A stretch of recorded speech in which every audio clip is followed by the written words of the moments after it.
खलील जिब्रान के नाम से एक महान साहित्यकार हुए। चूंकि उनकी मूल भाषा कुछ और थी, लेकिन उनकी एक लघु कथा का अनुवाद सुकेश साहनी ने किया। लघु कथा का नाम है भाई भाई। तो चलिए सुनते हैं खलील जिब्रान की ये लघु कथा। ऊंचे पर्वत पर चकवा और गरुड़ की भेंट हुई। चकवा बोला, शुभ प्रभात श्रीमान। गरुड़ ने उसकी ओर देखा और रुखाई से कहा, ठीक है ठीक है। चकवे ने फिर अपनी बात शुरू की, आशा है आप सानंद हैं।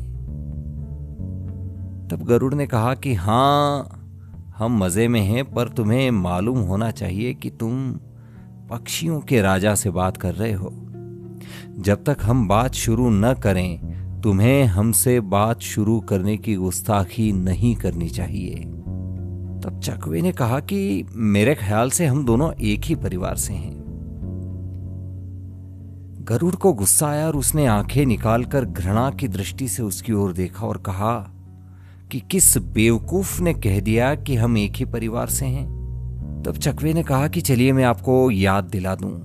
बात यह है कि मैं आपके समान ऊंचा उड़ सकता हूं। इसके अलावा मैं अपने सुमधुर गीतों से दूसरों का मनोरंजन भी कर सकता हूं। आप किसी को सुख और खुशी नहीं दे सकते। तब गरुड़ ने क्रोधित हुए कहा कि सुख और खुशी? अबे ढीठ, मैं अपनी चोंच की एक चोंच से तेरा काम तमाम कर सकता हूं। तू मेरे पैर जितना बड़ा भी नहीं है। चकवा उड़कर गरुड़ की पीठ पर जा बैठा और उसके पंख नोचने लगा। गरुड़ भी गुस्से में था।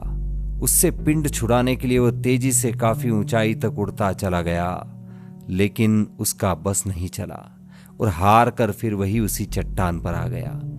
चकवा अभी भी उसकी पीठ पर सवार था। गरुड़ उस घड़ी को कोस रहा था जब वह उस तुच्छ पक्षी से उलझ रहा था।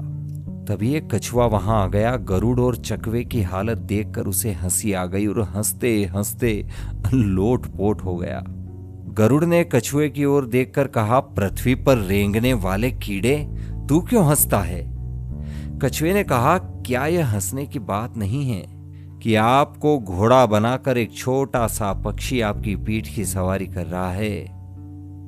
तब गरुड़ ने कहा कि अबे जा, तू जा और अपना काम कर। यह तो मेरे भाई चकवे का और मेरा घरेलू मामला है, घरेलू मामला। तो दोस्तों, ये एक छोटा सा व्यंग था खलील जिब्रान का। शायद इसमें कुछ न कुछ जिंदगी की सच्चाई जुड़ी हुई होगी। अगर वो सच्चाई आपको पता लगे तो कमेंट जरूर कीजिएगा और बने रहिएगा रचनाकार के साथ। धन्यवाद।